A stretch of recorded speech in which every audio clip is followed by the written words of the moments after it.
أعوذ بالله من الشيطان الرجيم.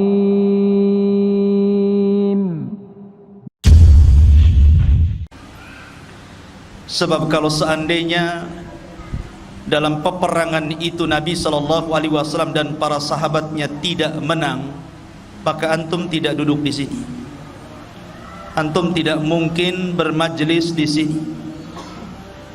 Tapi karena Allah Subhanahu wa taala berkehendak lain, yuriduna an yudfi'u nurallah, ketika orang-orang kafir hendak memadamkan api dan cahaya Allah Subhanahu wa taala, Allah tidak berkehendak.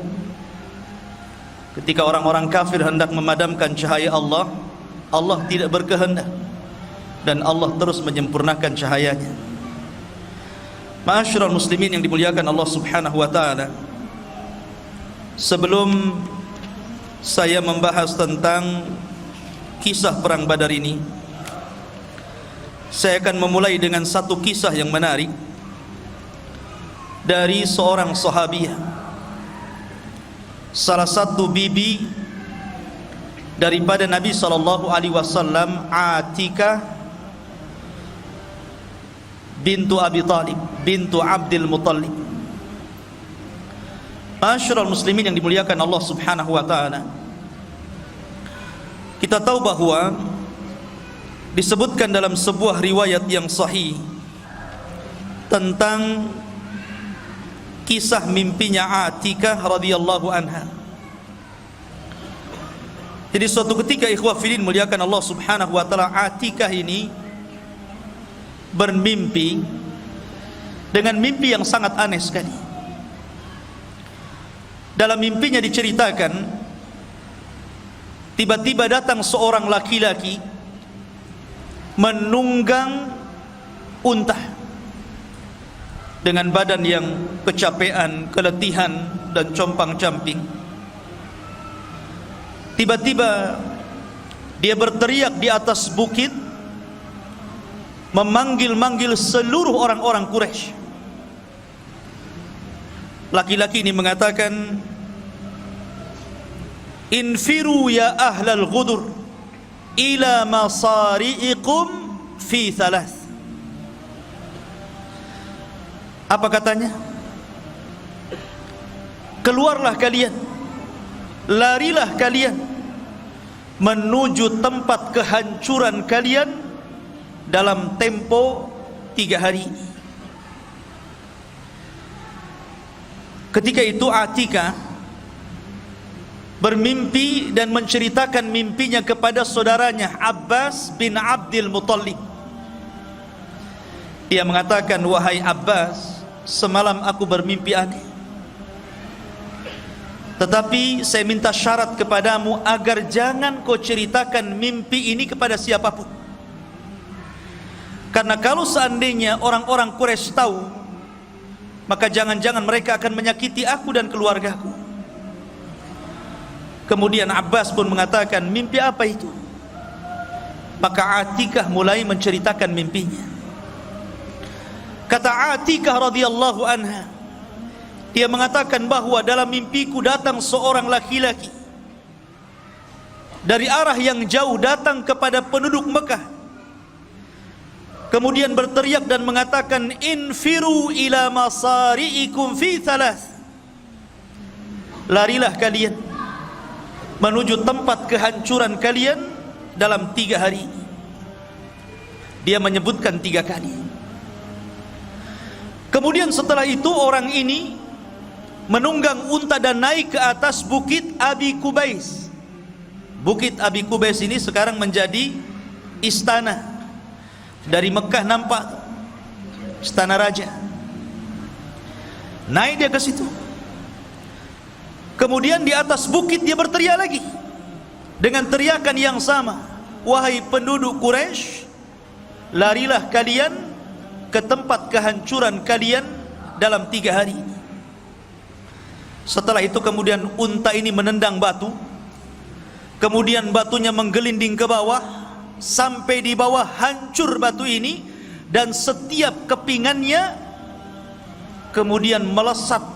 Tidak ada satupun rumah dari rumah-rumah Quraisy melainkan lesatan kerikilnya masuk ke dalamnya. Kemudian turun dia. Setelah turun, naik ke atas Ka'bah. Macam mana itu unta naik ke atas Ka'bah? Ini kan mimpi. Namanya mimpi bisa saja kan. Kalau kenyataan unta kan gak bisa loncat, apalagi Ka'bah tinggi. Mimpi. Kayak antum mimpi bisa terbang. Kemudian di atas Ka'bah ngomong lagi, infiru ya ahlal qudur ila masari'ikum fi thalath. Larilah kalian wahai orang-orang yang berkhianat, maksudnya orang-orang Quraisy, ke tempat kehancuran kalian dalam 3 hari ini. Abbas ketika mendengar mimpi ini aneh, ada apa ini? Maka Abbas pun mengatakan dan berjanji untuk tidak menghabarkan kepada siapapun. Kemudian suatu ketika Abbas ini berjalan, di tengah jalan berjumpa dengan Utbah bin Rabi', orang yang paling memusuhi Nabi SAW.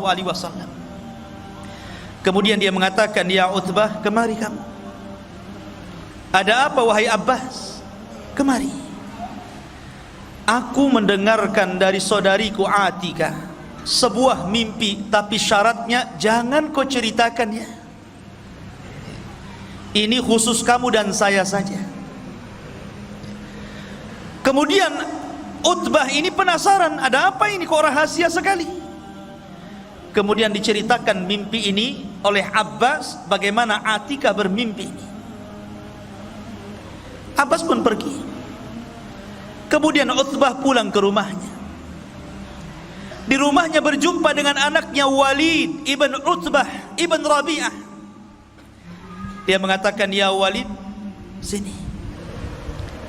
Tadi saya berjumpa dengan Abbas, dia menceritakan mimpi saudarinya, tapi jangan ceritakan kepada siapa-siapa ya. Tuh lihat ya.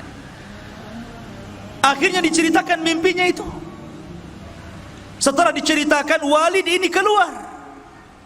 Rupanya berjumpa dengan kawannya yang sedang duduk di Ka'bah. Diceritakan sama, jangan ceritakan kepada siapa-siapa. Akhirnya menyebar. Dari kalimat jangan diceritakan kepada siapa-siapa justru menyebar. Ini pelajaran ikhwan. Antum kalau punya rahasia jangan ceritakan kepada orang.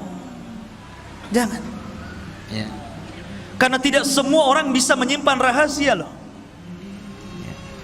Orang itu susah untuk menjaga amanah dengar, itu susah. Makanya karena orang itu susah menjaga amanah dengar, maka jangan ceritakan dan diperdengarkan rahasia kita kepada orang lain. Karena itu sudah terbukti di masyarakat. Jangan ceritakan ya. Iya katanya kan. Tahu-tahu begitu semua estafet. Semua tahu akhirnya. Tentu karena kisah ini mengancam keamanan Quraisy, Abu Jahal, Fir'aunnya umat ini, dia mendengar. Dia marah kepada siapa? Abbas. Maka kemudian ketika Abbas sedang bertawaf, karena di zaman jahiliyah juga ada haji, ada umrah, tetapi haji dan umrahnya tentu berbeda dengan haji yang kita laksanakan secara tata cara syariatnya. Mereka menyembah berhala, mereka bersiul-siul, bertepuk tangan, bernyanyi-nyanyi. Makanya kalau antum sedang haji, sedang umrah, jangan nyanyi ya. Lah ikhwah fillah muliakan Allah Subhanahu wa taala. Maka kemudian Abu Jahal marah dan mengatakan, wahai Abbas, tidak cukupkah dari kabilahmu ada seorang laki-laki yang mengaku nabi? Maksudnya Rasul sallallahu alaihi wasallam. Sekarang muncul lagi dari kabilahmu seorang wanita yang ngaku nabi. Maksudnya siapa? Atika. Abbas pura-pura tidak tahu. Dia mengatakan saya tidak tahu.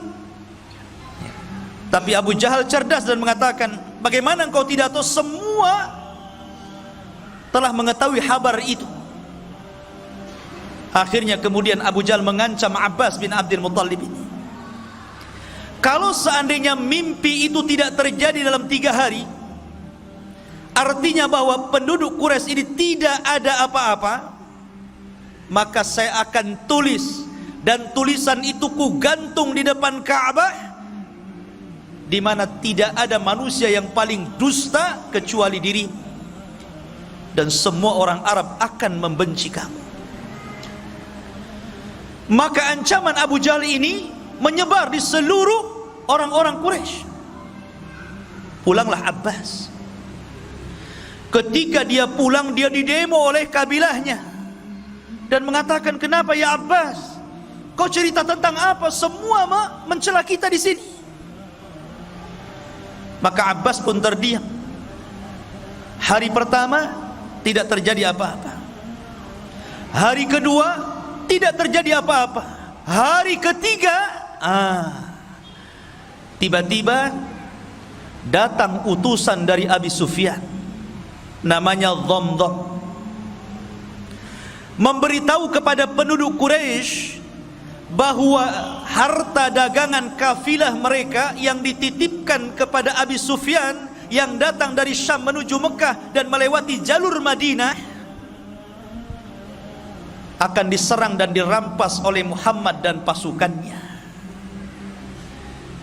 Dari sini ikhwah fiddin bermula cerita perang Badar.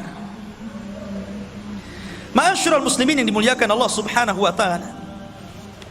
Perang Badar ini disebut juga dalam Al-Qur'an sebagai Yaumul Furqan.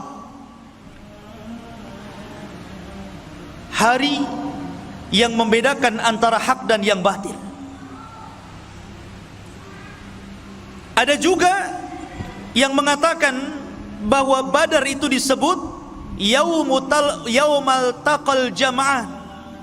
Itu dalam Quran, Yaumal Furqan dan Yauma Iltaqal Jam'ah.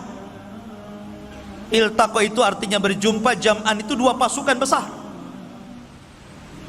Dan disebut Badar, ada yang mengatakan karena Badar itu diambil dari nama orang, Badar Al-Kinani.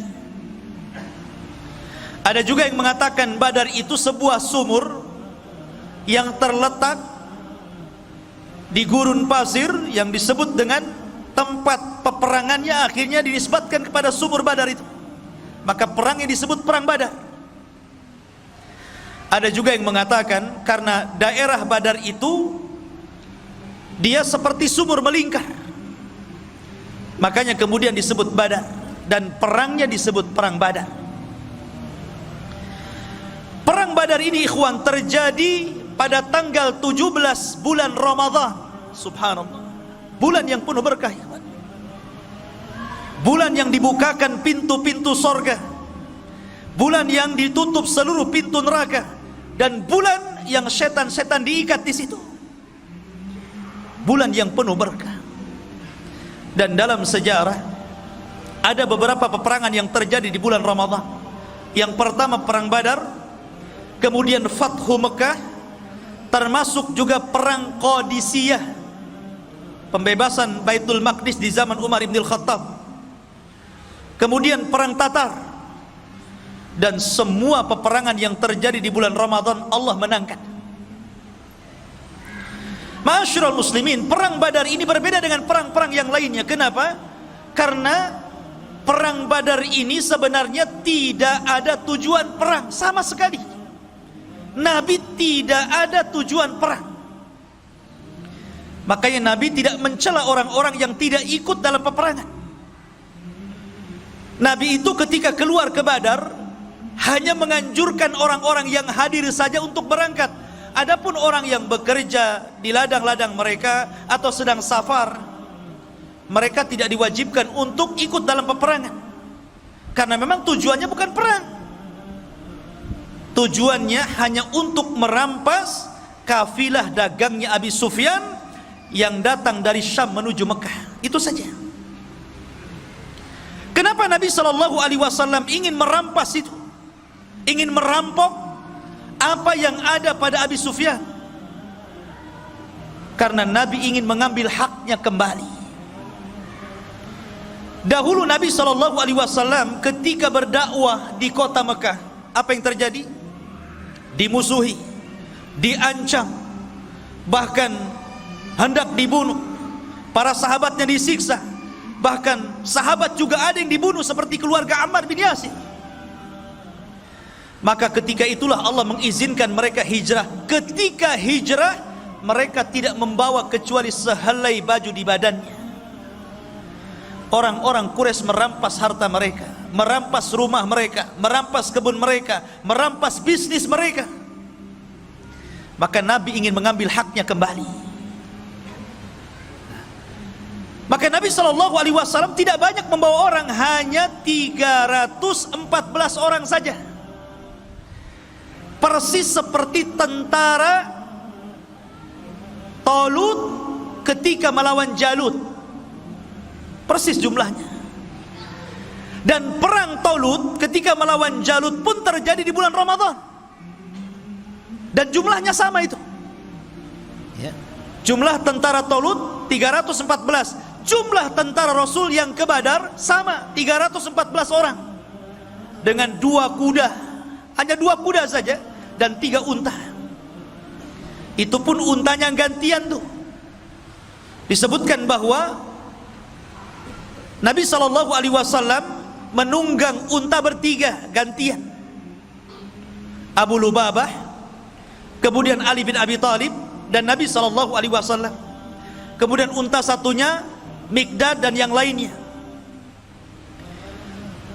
Jadi bolak-balik gantian, karena Badar itu cukup jauh juga, berkilo-kilo dari Madinah. Lah ketika itu Nabi SAW justru yang lebih banyak jalan dibandingkan naik. Lihat, harusnya Nabi itu lebih banyak menunggang dibandingkan berjalan, kan? Itulah sosok pemimpin, ikhwan. Ketika itu Ali dan Abu Lubabah malu, masa Nabi jalan kaki, saya naik unta. Maka kata Ali radhiyallahu an, ya Rasulullah, lebih baik Anda saja yang naik, kami yang berjalan.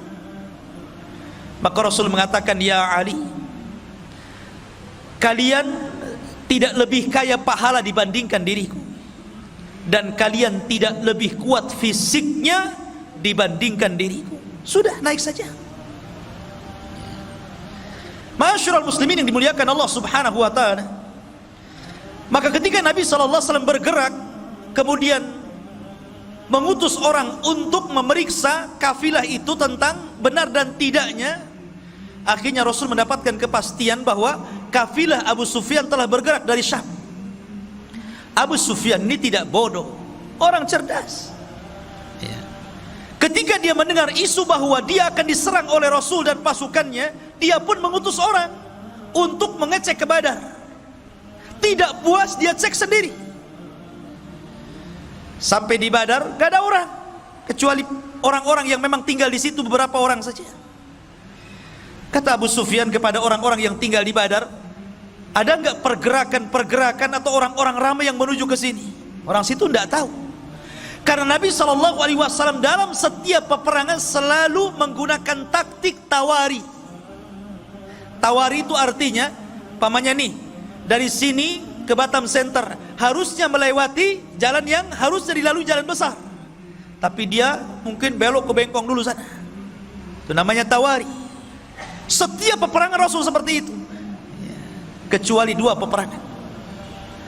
Pertama perang Badar, yang kedua perang Tabuk. Itu betul-betul dilalui dalam jalan aslinya. Kenapa Nabi di perang Badar tidak tawari? Karena Allah sudah menjanjikan kemenangan. Allah sudah turunkan ayat menjanjikan kemenangan, dan akan mengutus para malaikat untuk menolong Rasul. Makanya Rasul gagah berani berjalan. Lama syurul muslimin. Jadi Abu Sufyan ini mencari-cari, rupanya tidak ada pergerakan di situ. Tapi Abu Sufyan kemudian mendengar berita ada 2 orang yang lewat di sini. Rupanya Abu Sufyan mencari bekas-bekasnya itu. Ketemulah kurma yang jatuh, dan dia tahu itu kurma Madinah. Kata Abu Sufyan, benar. Ini Rasul ini sudah membawa pasukan. Ini kurma Madinah, di sini tidak ada kurma. Dari situlah kemudian Abu Sufyan pun langsung membelokkan rute jalannya untuk menyelamatkan dagangannya. Dan dia mengutus Dhamdham. Dia mengatakan, ya Dhamdham, berapa hari kau bisa berjalan ke Mekah, ke Quraisy? Kata Dhamdham, 2 minggu. Kata Abi Sufyan, bagaimana kalau seandainya ku beri ongkos 5 kali lipat daripada ongkos biasa, tapi kau harus sampai 2 hari sampai di sana. Bisa bayangkan, 2 hari yang ditempuh 2 minggu jadi 2 hari pakai kuda. Gimana nasib kudanya itu? Ya tentu dia tidak istirahat kan gitu, 2 hari harus sampai. Maka Dhamdham pun kemudian dengan berjalan kencang menuju mana? Menuju Quraisy, ingin memberitahu Abu Jahal. Sampai di Quraisy, dia udah kecapean, udah kecompang-camping semuanya kan. Dia pun naik ke atas bukit. Kemudian kebiasaan tradisi Arab, kalau membawa berita yang sangat menghebohkan dan mengkhawatirkan, maka selalu melepas bajunya dan membalikkannya. Itu tradisi mereka. Kemudian dia berteriak-teriak dan mengatakan, sesungguhnya dagangan-dagangan kalian yang dibawa Abu Sufyan terancam, dan dia tidak bisa mempertahankan karena dia sendirian. Maka mendengar bahwa harta-harta mereka akan dirampas Rasul dan para sahabatnya, maka Utbah dan Abu Jahal, Fir'aunnya umat ini, langsung bergerak mengumpulkan seluruh orang-orang Quraisy dan memaksa untuk keluar semuanya. Tidak boleh satu pun yang tinggal. Kalaupun dia tidak ikut dalam perang, minimalnya dia harus menggantikan dan membayar orang sebagai gantinya. Ketika itu ada kisah Umayyah ibn Khalaf. Umayyah bin Khalaf ini sudah tua, badannya gemuk. Ya tidak segemuk saya lah ya, gemuk. Dia minta uzur, tidak mau berangkat gitu kan. Kenapa? Karena sebelumnya ada tokoh syair, tukang penyair, tokoh paling hebat, tukang syairnya Arab ya.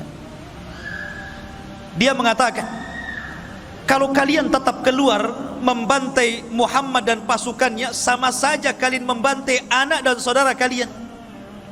Bukankah mereka adalah kerabat-kerabat kalian juga di sini? Lebih baik sudah tinggal di sini. Tapi Abu Jahal mengatakan tidak. Kita akan berangkat, kita akan bunuh Muhammad dan pasukannya. Setelah itu kita akan bernyanyi, kita akan minum khamar, dan kita akan rayakan kemenangannya. Dan tidak ada yang bisa untuk menakut-nakuti Arab setelah ini. Ketika itu Umayyah bin Khalaf, dia minta uzur. Nampaknya saya tidak bisa berangkat nih. Abu Jahal cerdas, ini Umayyah ini pimpinan nih. Kalau dia tidak ikut, kabilahnya bisa tidak ikut. Akhirnya kemudian dia bawa kayu gaharu. Antum tahu gaharu? Yang dibakar itu, di Jabal Uhud ada tuh ya. Kayu gaharu ya. Kayu gaharu itu zaman itu digunakan untuk pewangian perempuan. Jadi kalau perempuan mau kawin, biasanya diletakkan kayu dibakar, kemudian bajunya itu dikebas-kebaskan biar wangi. Kayu gaharu, artinya itu untuk perempuan. Abu Jahal membawa kayu gaharu, diletakkan di depan Umayyah bin Khalaf. Kata Umayyah, ngapain kamu bawa gaharu ke sini? Ya, karena engkau perempuan. Kalau engkau laki-laki, engkau akan ikut perang. Oh, lihat cerdas ya. Akhirnya kemudian bangkit keberaniannya. Kenapa Umayyah itu takut berperang? Karena dia pernah mendengar ramalan dari siapa? Dari kawannya Sa'd bin Mu'adz. Sa'd bin Mu'adz ini pemimpin Ansar, dan dia berkawan dengan Umayyah di masa jahiliyah, dan di masa Islam pun tetap baik. Jadi ketika Sa'd ibn Mu'adz ini umrah, ingin tawaf gitu kan di Ka'bah, dan dia sudah masuk Islam, Umayyah bin Khalaf ini siap menjamin keamanannya, karena dia tahu siapa ini pembesar orang-orang Ansar, orang-orang Madinah, orang-orang Yathrib. Tapi kemudian ketika ketemu dengan Abu Jahal, tidak suka Abu Jahal, kemudian mengancam untuk membunuhnya. Tapi Sa'ad Ibnu Mu'ad ini mengancam balik Abu Jahal, kalau engkau ingin membunuhku wahai Abu Jahal, ingat seluruh orang-orang yang berniaga dari Mekah ke Syam rutenya lewat jalur rute jalanku. Akan kusuruh anak buahmu membantai kamu dan orang-orang yang berdagang ke Syam. Ketika itulah karena Umayyah tidak membelanya, dia mengatakan, ingat wahai Umayyah, aku pernah mendengar Nabi SAW mengatakan bahwa engkau akan dibunuh. Engkau akan dibunuh. Disitulah dia terkenang dengan ramalan Sa'd bin Mu'adz, makanya dia nggak mau berangkat. Karena dia tahu bahwa tidak mungkin Sa'd ini bicara sembarangan. Tapi cerdas lagi Abu Jahal, biar dia mau perang dibuat kayak gitu kan. Kamu ini perempuan, bukan laki-laki. Kau laki-laki berangkat jihad. Akhirnya bangkit, diajak juga anaknya. Semuanya keluar kecuali kabilah Bani Adi dan Abu Lahab. Abu Lahab tidak keluar, dan dia menggantikan orang dan membayarnya untuk keluar. Kan itu syaratnya, kalau tidak ikut perang harus ganti orang dan bayar. Keluar semuanya ikhwan, jumlahnya 1000 lebih. Berangkat mereka.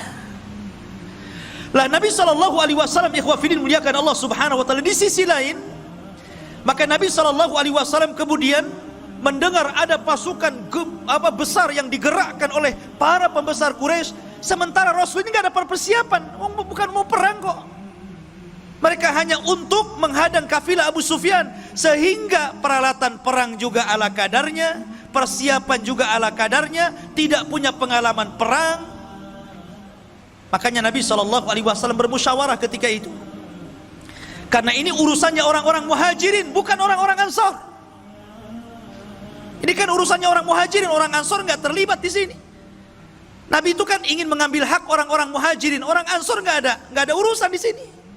Tapi orang ansor itu solidaritasnya luar biasa, ukhuwahnya luar biasa. Makanya dia mengirim pasukan jauh lebih besar dibandingkan muhajirin. Muhajirin 80 orang saja, lebihnya orang ansor dari 314 itu. Luar biasa. Kalau dalam tentara itu jiwa korsanya itu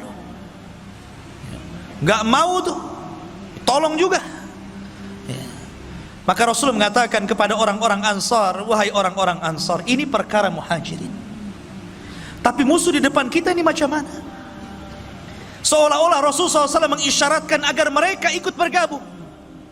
Ketika itulah pemimpin ansar tegak, namanya Sa'd bin Mu'adz, yang ketika kematiannya arsy Allah guncang, 70.000 malaikat turun. Dia bangkit dan mengatakan, ya Rasulullah, perintahkan sesukamu, kami akan melakukan apapun kehendakmu. Oh, senang Rasul, ada dukungan orang-orang ansar. Dari sini Nabi SAW masih khawatir. Bagaimanapun manusiawi ikhwan, Rasul itu bukan malaikat. Kalau Rasul malaikat susah antum niru dia. Malaikat nggak kawin, antum pengen kawin. Malaikat nggak punya anak, antum punya anak. Malaikat nggak makan, antum 3 piring 4 piring sehari. Malaikat tidak kencing, tidak berak.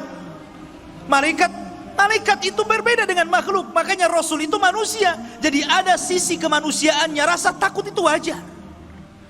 Takut kalah karena melihat bahwa pasukan orang Quraisy itu besar dan pasukan dia sedikit. Maka Nabi SAW berdoa tengah malam, kemudian dia menagih, seolah-olah menagih janji Allah Subhanahu wa ta'ala. Allahumma wa'daka alladhi wa'adtani ya Rabb, mana janjimu yang kau janjikan kepada. Terus Nabi SAW seperti anak kecil meminta kepada orang tuanya, mulai hifid doa, mengeluh, merengek kepada Allah Subhanahu wa ta'ala akan janji yang Allah janjikan kepadanya. Sampai saking khusyuknya Rasul berdoa dan menangis, ridanya terbang, diambil Abu Bakar dan mengatakan, yakfika ya Rasulullah, cukup Rasul, cukup sudah.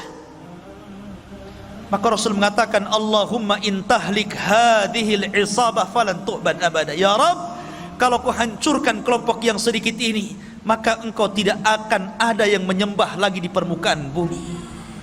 Dari sini menunjukkan bahwa perang Badar itu penentu antara hak dan yang batil, penentu berjalannya agama atau tidak. Makanya saya katakan di awal, kalaulah Allah tidak memenangkan dalam perang Badar, antum tidak mungkin ada di sini, dan tidak mungkin antum beragama Islam. Mungkin antum sudah para penyembah berhala seperti orang-orang Quraisy. Ya kan? Ma'asyiral muslimin yang dimuliakan Allah Subhanahu wa taala, dari situlah kemudian Nabi sallallahu alaihi wasallam diwahyukan dan dijanjikan dengan apa? Dengan 1000 malaikat akan diturunkan. Kemudian Allah Subhanahu wa taala janjikan lagi, in tattaqu wa tasbiru, kalau engkau bertakwa dan terus bersabar, yumdidkum bisalasati alafin minal malaikah, ku tambah lagi 3000, 4000 jadinya. Kemudian di hari peperangan Allah kirim 5000 pasukan malaikat dipimpin Jibril dan sahabat dipimpin Rasul. Coba kalau peperangan ini para sahabat dipimpin Nabi sementara malaikat dipimpin Jibril, siapa yang bisa mengalahkan perang ini? Ini malaikat ikut campur masalahnya. Lain dengan perang Uhud. Sebenarnya perang Uhud itu malaikat akan membantu, cuman karena ada kesalahan dari kalangan para sahabat menentang perintah Rasul, jadi terjadi kekalahan. Tapi perang Badar ini semua taat kepada Rasul. Lah makanya ikhwah fillah muliakan Allah Subhanahu wa taala, ketika pada hari yang ditentukan inilah, maka Nabi sallallahu alaihi wasallam ketika itu memilih tokoh-tokoh untuk menjadi pemimpin perang. Di antaranya Raisul Am, ya tentu Nabi sallallahu alaihi wasallam, pemimpin umumnya. Kemudian di sana ada pemimpin di bawah beliau namanya Mus'ab ibn Umair Al-Badri Al-Qurashi. Kemudian dari kalangan Muhajirin dibentuk lagi kelompok-kelompok kecil dan dipimpin Ali bin Abi Thalib. Dan dari kalangan Ansar dipimpin oleh pemimpinnya sendiri Sa'd bin Mu'adz. Dan dibuat bersop-sop. Rasul membuat taktik perang yang tidak dikenal orang-orang Arab. Siapa yang mengajarkan? Allah yang mengajarkan. Ya. Bahkan Nabi SAW sebelum berperang itu membariskan saf seperti Anda dalam sholat. Bagaimana Anda dalam sholat? Tentu antum akan baris kan? Akan merapatkan safnya. Ya. Saf salat gimana? Tumit dengan tumit berjumpa, bahu dengan bahu berjumpa. Makanya kalau sholat itu kaki jangan terlalu meregang, nanti bahunya nggak ketemu. Harus sama, jadi bahunya ketemu, tumitnya juga ketemu. Itu namanya merapatkan saf dan meluruskannya. Kalau seperti itu pasti lurus tuh safnya. Ini mah enggak ya, imamnya ngomong apa? Rapatkan saf kalian. Tapi ketika sang imam jadi makmum, dia pula yang tidak merapatkan safnya. Cemana pula imam ini? Ma'asyiral muslimin yang dimuliakan Allah Azza wa Jalla. Lah setelah itu kemudian Nabi SAW membariskan. Ada satu kisah ketika Rasul membariskan saf tentara ini. Ada yang mengatakan ada seorang namanya Sawad, ada yang mengatakan Ukasa bin Mihsan.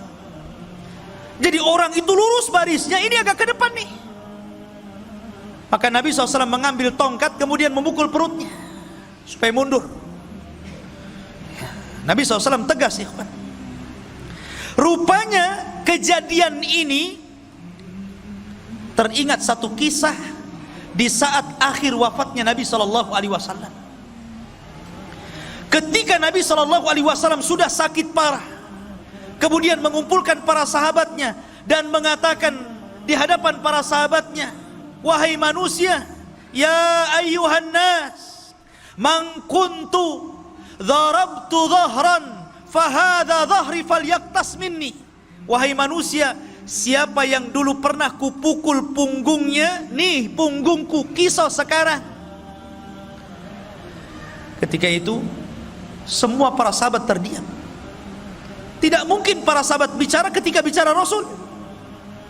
Tidak mungkin para sahabat berani ketika Nabi sedang berceramah.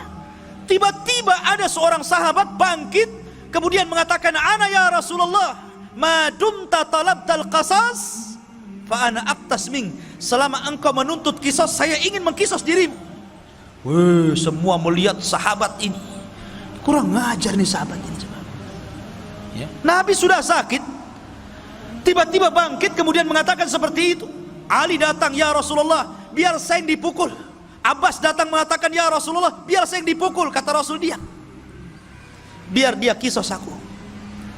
Rupanya laki-laki itu namanya Uqasah bin Mihsan, yang tadi itu di perang Badar dipukul itu. Dia minta kisos dia. Ya. Maka kemudian Uqasah datang kepada Rasul. Rasul kaget, kenapa? Ini Uqasah. Uqasah ini siapa? Satu di antara sahabat yang dimasukkan dalam 70.000 orang yang masuk surga tanpa hisab dan azab. Kata Rasul, ketika dia bermimpi di padang mahsyar, dia melihat ke arah kiri ada umat yang sangat besar. Kemudian malaikat mengatakan, "Itu bukan umatmu, itu umatnya Musa." Kemudian melihat ke arah kanan, ada yang lebih besar lagi. Kata Jibril, "Ah, itulah umatmu." Dan dari umatmu ada 70.000 manusia yang masuk surga tanpa hisab dan tanpa azab. Ciri-cirinya, mereka tidak minta ruqyah, mereka tidak minta dikai, mereka tidak tatoyur, dan mereka senantiasa bertawakal kepada Allah Subhanahu wa ta'ala. Uqasah bangkit, "Rasul, doakan aku termasuk mereka." Kata Rasul, "Ku doakan kau termasuk mereka." Maka Rasul kaget, "Ya Uqasah, rupanya engkau. Bukankah aku sudah berdoa kepadamu, engkau dimasukkan 70.000? Kenapa kau meminta kisos kepadaku?"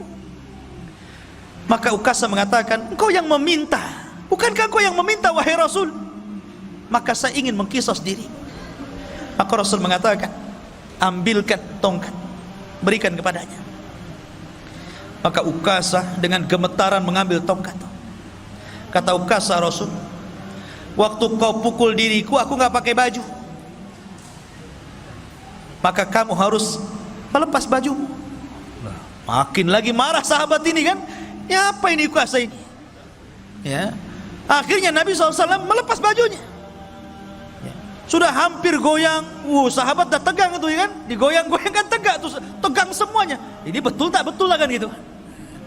Maka dilemparlah tongkat itu, langsung memeluk perut Nabi SAW dan mengatakan, "Ya Rasulullah, aku ingin menjadi orang yang terakhir yang bersentuhan kulitku dengan kulit."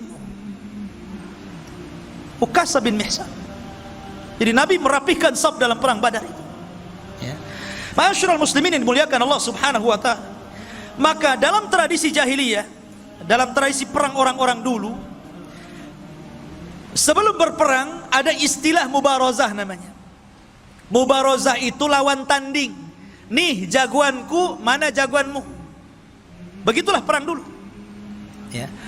Lah ketika itu orang-orang Quraisy mengeluarkan jagoan-jagoan mereka dan menantang jagoan-jagoan Nabi SAW. Maka ketika itu dikeluarkanlah Utbah bin Rabi'ah, orang yang paling benci kepada Rasul. Kemudian saudaranya Syaibah bin Rabi'ah. Kemudian anaknya Utbah juga, Al-Walid ibn Utbah bin Rabi'ah. Ini orang sangar-sangar nih, orang-orang garang-garang dari Quraisy. Mereka orang-orang yang paling jahat.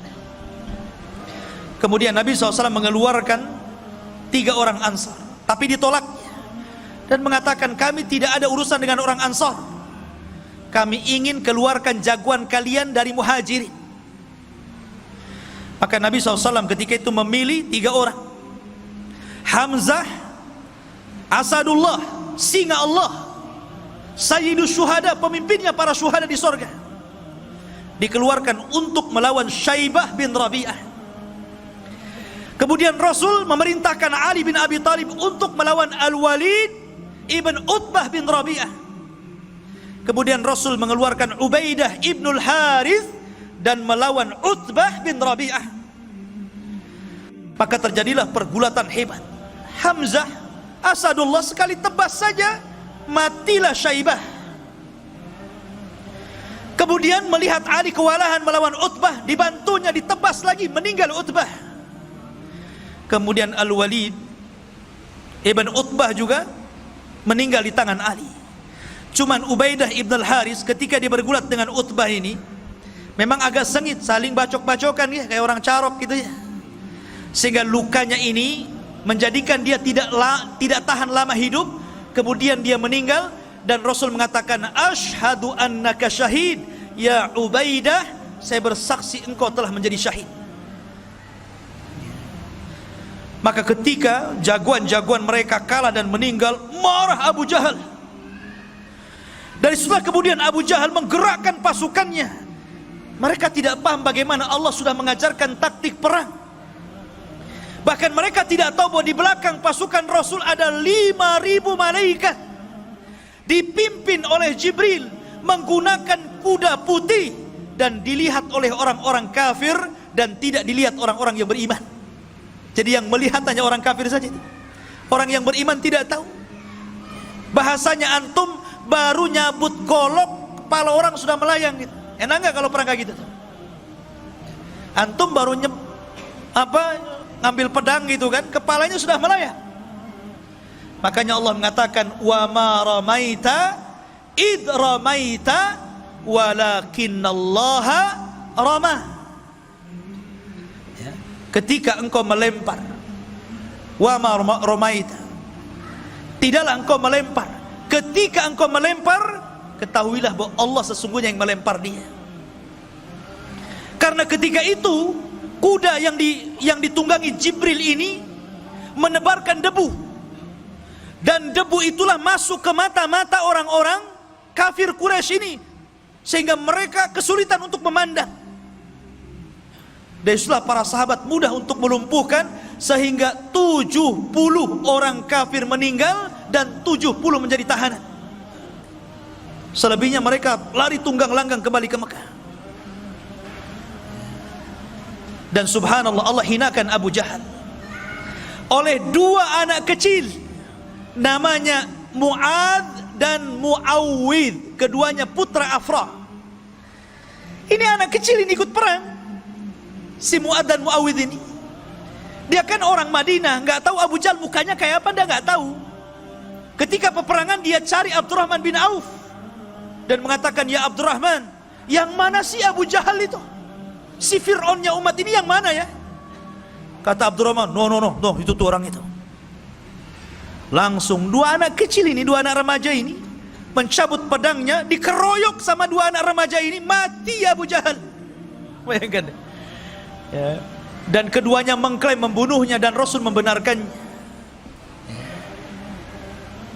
Masyarul muslimin yang dimuliakan Allah Azza wa Jalla. Adapun yang lainnya kena tahanan. Dan seluruh orang-orang yang pernah didoakan Rasul kehancuran mereka terbukti di perang Badar. Ketika Nabi SAW di awal-awal dakwahnya, ikhwan, Nabi SAW diejek oleh Abu Jahal dan mengatakan, siapa yang berani meletakkan salah jazur, kotoran unta yang masih berdarah itu, di pundak Muhammad yang sedang sujud di Ka'bah, ku beri dia hadiah. Berdirilah siapa? Uqbah bin Abi Mu'aid. Ini orang yang paling jahat. Dulunya pengagung Rasul, tapi karena perkawanan yang salah, akhirnya jadi balik, jadi jahat. Ingat, kawan itu yang baik, ikhwan.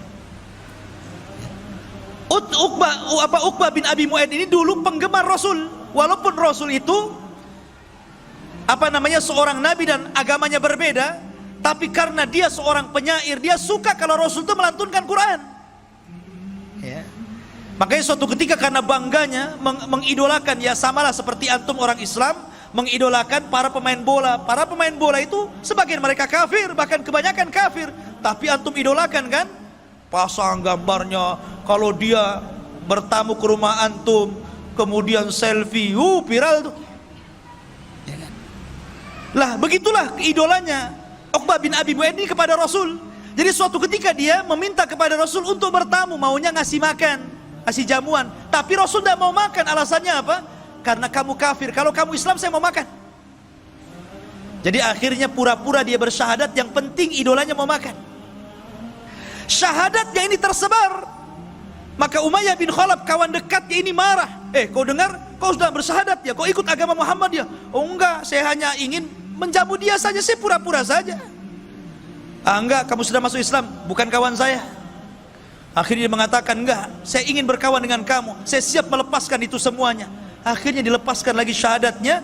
Kemudian dia mengikuti Umayyah dan berjanji untuk menghinakan Rasul. Disinilah kesempatannya.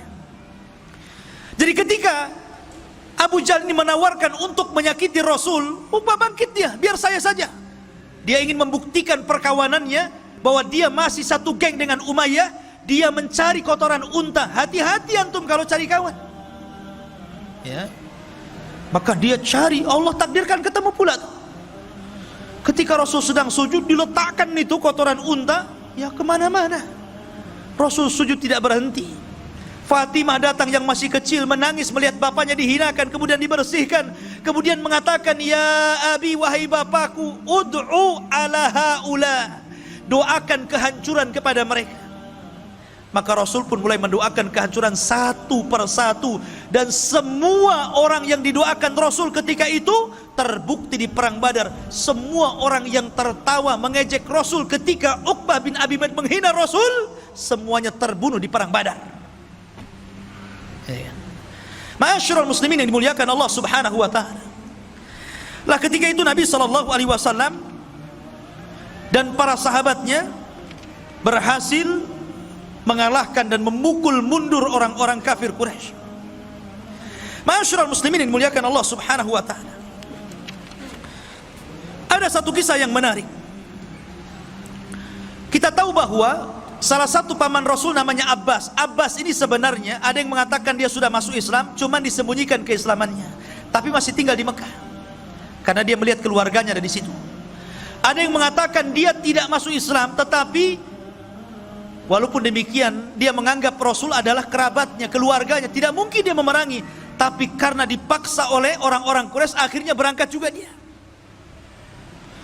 Nabi SAW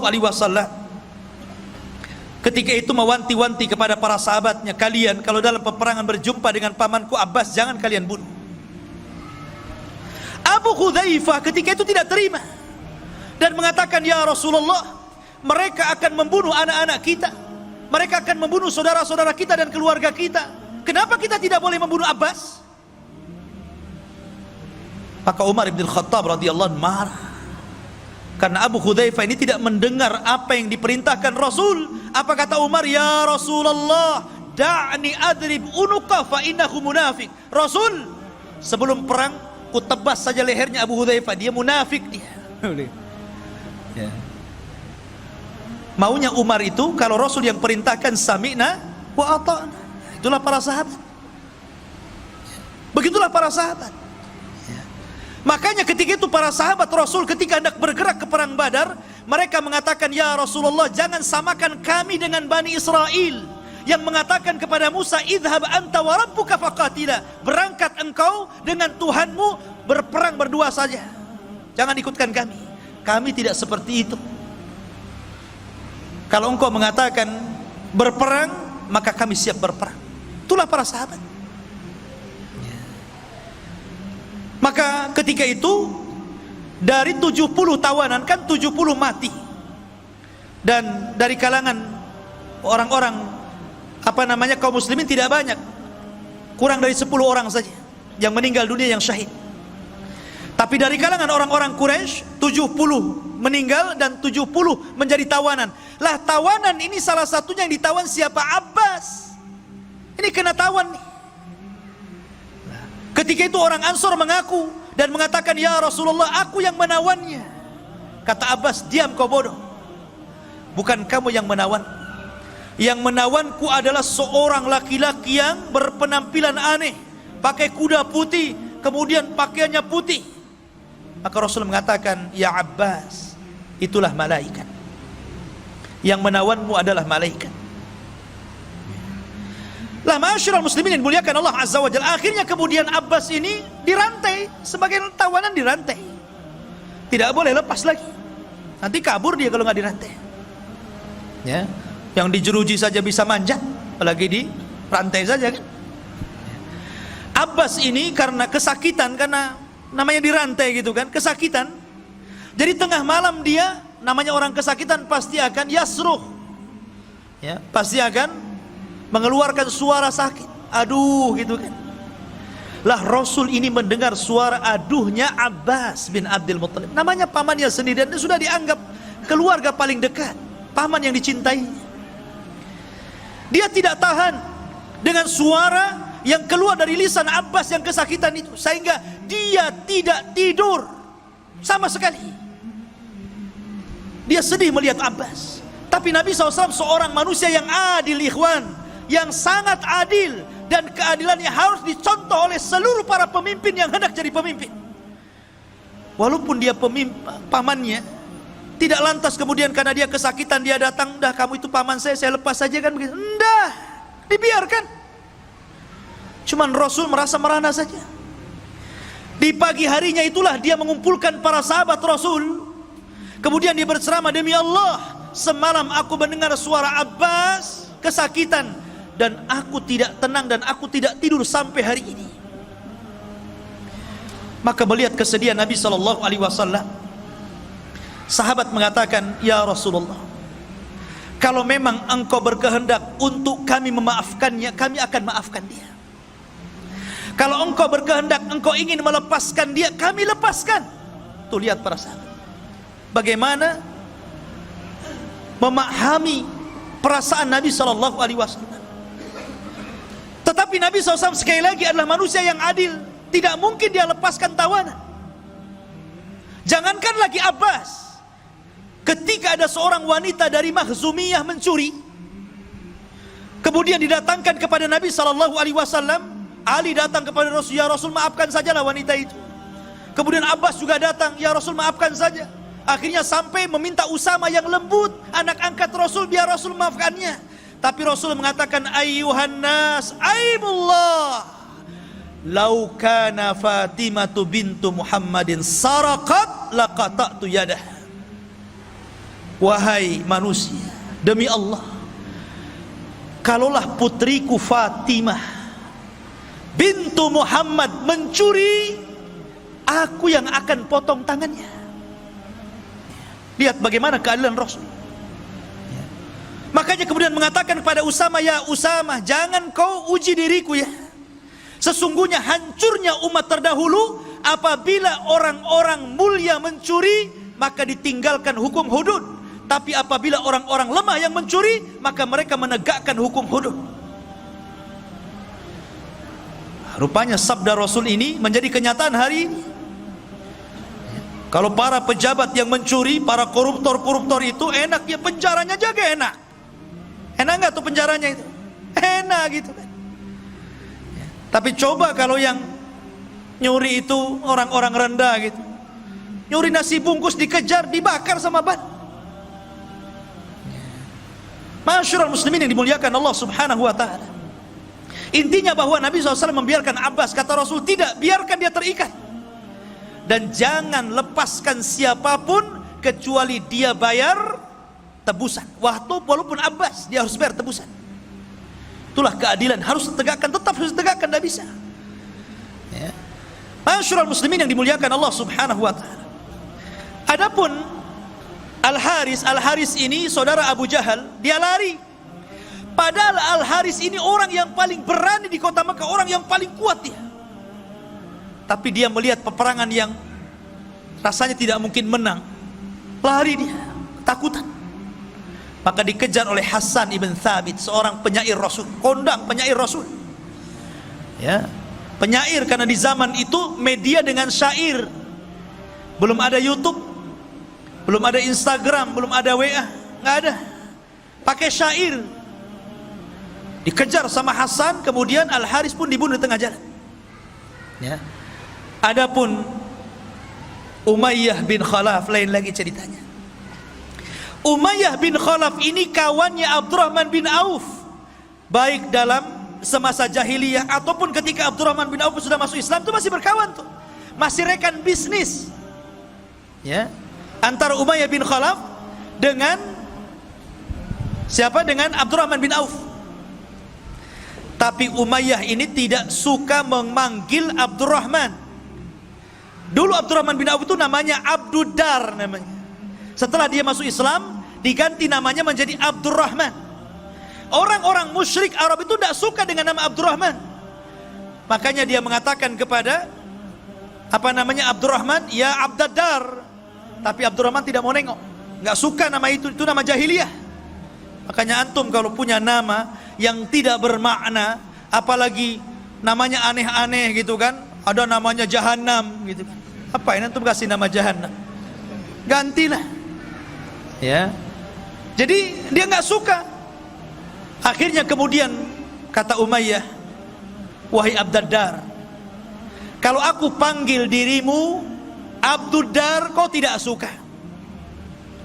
Tapi kalau engkau berkehendak dipanggil Abdurrahman, aku yang tak suka. Ya. Sekarang ku panggil saja dirimu Abdul Ilah. Baru kemudian karena disebut Abdul Ilah, Abdurrahman menengok. Ya, ada apa wahai Umayyah? Umayyah ini tahanan masalahnya, ya kan? Kata Umayyah, ya Abdurrahman, kita kan sudah berkawan, sudah CS lah kita ini. Tolong lindungi aku. Kita ini berkawan semasa jahiliyah, kawan bisnis. Maka kemudian Abdurrahman melihat kasihan kepada Umayyah. Dia mengatakan, ya Muhajirin, ya Ansar, Umayyah bin Khalaf atas tanggunganku, aku yang jamin dia. Oh, mendengar itu Bilal nggak terima, karena Bilal itu disiksa oleh Umayyah bin Khalaf. Ingat ceritanya Bilal? Bilal dibawa ke padang pasir, kemudian ditindih dengan batu panas, kemudian dipaksa murtad, hampir mati Bilal, hanya menyebutkan ahadul ahad. Siapa yang menyiksa Bilal? Umayyah bin Khalaf. Tiba-tiba Bilal bangkit dari belakang dan mengatakan, tidak, kata Bilal. Pada orang-orang Muhajirin dan Ansar setuju tuh, karena mereka menghormati siapa? Abdurrahman. Siapa yang tidak kenal Abdurrahman? Tapi Bilal bangkit dan mengatakan, inna jauta gimana? Laula najauta fala najah.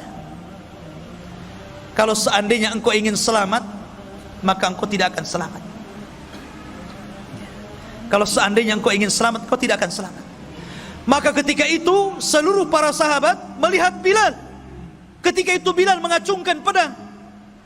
Maka kemudian para sahabat mengisyaratkan kepada Abdurrahman untuk menunduk, supaya tidak melihat kawannya dibunuh Bilal. Karena itu aib membunuh orang di depan kawannya. Maka Abdurrahman langsung menunduk. Bilal datang menebas leher Umayyah, kemudian menyembelihnya. Ma'asyiral muslimin yang dimuliakan Allah Subhanahu wa taala. Itulah tragis tawanan-tawanan yang dahulunya mereka sangat menghina Rasul, akhirnya mereka mendapatkan akibatnya. Maka jangan pernah lecehkan agama. Jangan menghina Allah, jangan menghina Rasul, jangan menghina Al-Quran. Nanti akan ada akibatnya. Ma'asyiral muslimin yang dimuliakan Allah Subhanahu wa taala. Kemudian juga ada kisah yang lainnya yang cukup menarik. Dalam perang Badar, ikhwah fillah dimuliakan Allah Subhanahu wa taala, kita tahu bahwa tawanan-tawanan ini menjadi khilaf antara Abu Bakar dan Umar. Kata Abu Bakar, ya Rasulullah, mereka itu kerabat kita, masih saudara kita. Bagaimana kalau seandainya yang mampu bayar kita lepaskan, yang nggak mampu maafkan saja? Kata Umar, tidak. Mereka musuh Allah dan Rasulnya, mereka harus dibunuh. Lihat, Nabi ini cenderung kepada pendapatnya Abu Bakar, karena Rasul itu rahim. Makanya Rasul dan Abu Bakar itu selalu klop. Maksudnya perasaannya itu halus. Lain dengan Umar. Ya, orang itu kan begitu ya, ada yang lembut, ada yang kasar. Ya, nah memang Nabi Adam juga diciptakan dari benda tanah-tanah yang halus, yang keras.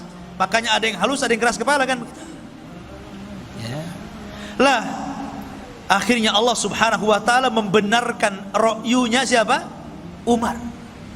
Pendapatnya Umar dikuatkan sama Al-Qur'an loh. Makanya Umar itu disebut mulham. Ucapannya itu selalu menyerempet wahyu. Makanya Rasul kalau mengatakan, kalaulah ada nabi sepeninggalku, Umarlah orangnya. Dia puji tuh. Ya kan? Maka kemudian turunlah ayat, maka nabi ayyakuna lahu asra hatta yudkhina fil ar turiduna aradal hayatid dunya. Tidak boleh bagi seorang nabi itu punya tawanan hanya karena ingin merendah kepada kehidupan dunia. Dibenarkan itu ucapan Umar.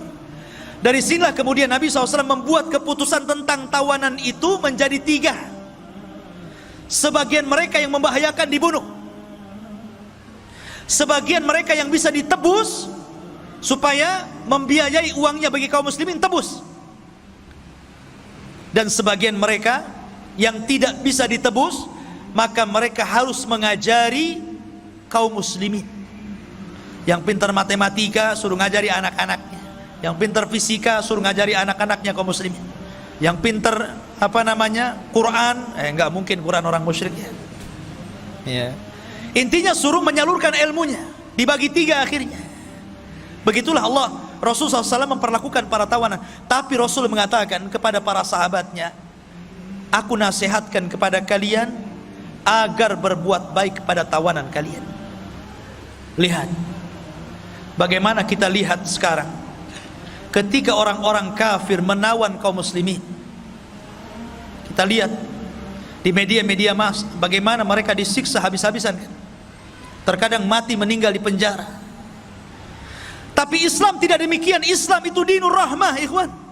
Kata Rasul, saya wasiatkan kepada kalian agar berbuat baik kepada tawanan kalian. Antum ingat kisahnya Sumamah bin Asad.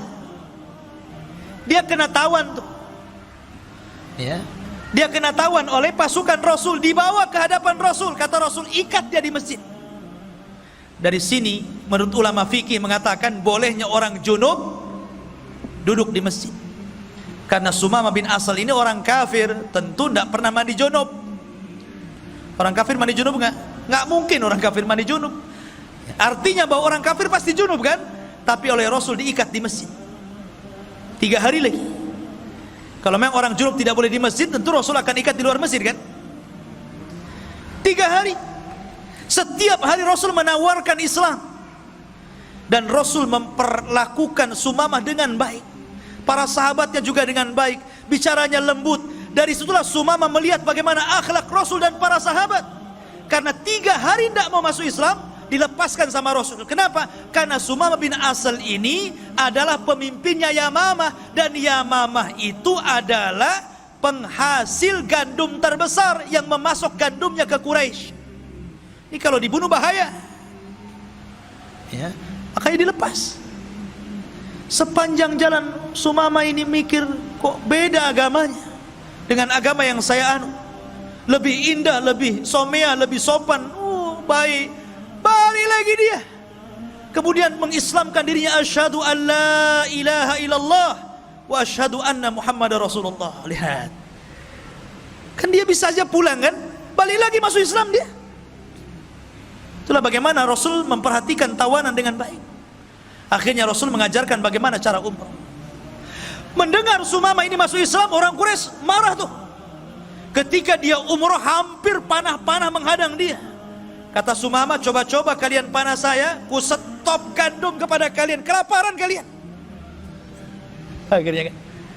Akhirnya betul, di stop betul.